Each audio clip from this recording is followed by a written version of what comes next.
We're talking Riverside cross country and track and field. Danilovitz is with us. Dan, you just graduated last month, so talk about your experience as a student athlete there at Riverside. I mean, I loved it.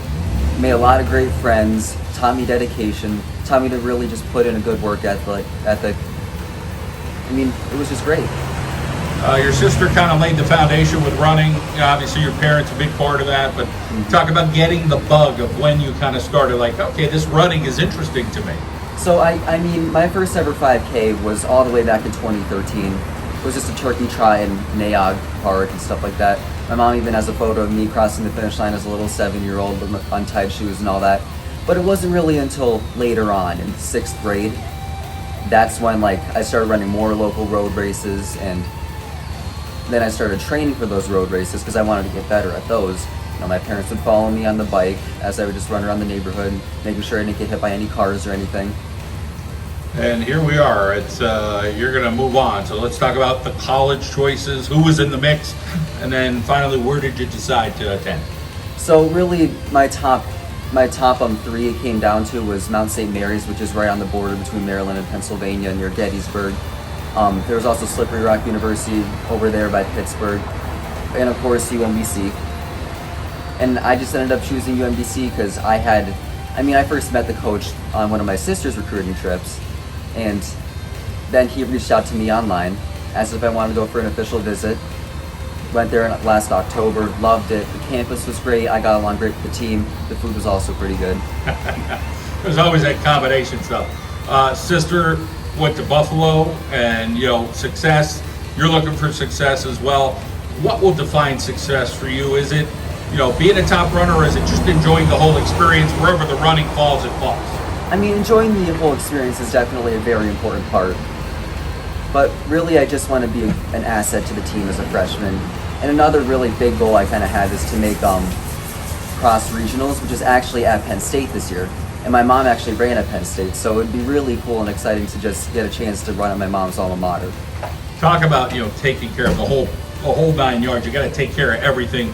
Talk about your eating and your running and your sleeping and all the things that make up a well-balanced long-distance runner. So yeah, it's a lot of carbs, I guess. Definitely a lot of sleep. Can't ever skip over that. That's super important. I mean, you also got to stay focused. No matter how tired you are, you got to keep going. I don't really stop for breaks or anything like that unless, it's an emergency like an untied shoe. Forget me being 7 years old at that race and all that. But we go to your major, which you want to go be a dentist. Talk about, where that vision kind of came from with you. I mean, I do like taking care of other people. I love taking care of my own teeth. And I just, also the pay is pretty good, but. Yeah, should be a nice career, right? Yeah.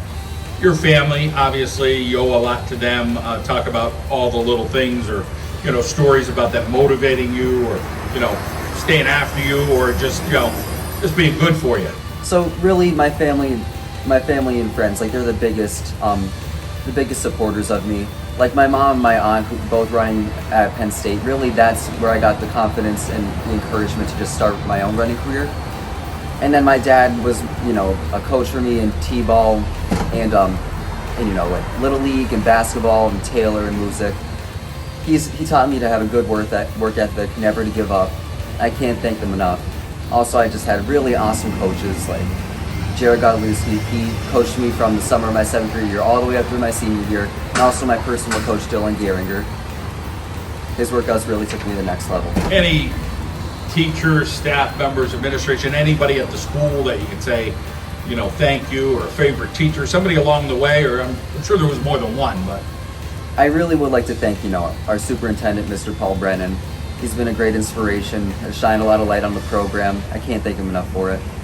Yeah, he really goes above and beyond as far as student athletes at Riverside, and ones that have moved on or are doing other things now.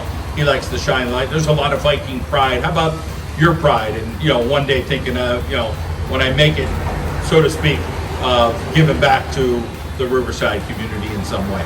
So I just really want to inspire other people to start running. I didn't get started running until later and stuff. Way back in the day, I played basketball, baseball, and soccer, and I really didn't step out of my comfort zone until later. Then when I discovered running was for me, and that's really kind of what what I want other people to see. Like running, anyone can be a good runner as long as you put the practice into it, as long as you believe in yourself. And the academics, just you're a high-end kind of guy. Talk about performing in the classroom, how important that is. It is very important because obviously school comes first. You always got to put that above athletics. If you're not doing well in the classroom, you're definitely not going to do well in sports. You got to stay on top of things. Well, Daniel, it's great to hear your story. Congratulations on all your accomplishments as a student athlete at Riverside, and all the best at UMBC. Thank you so much.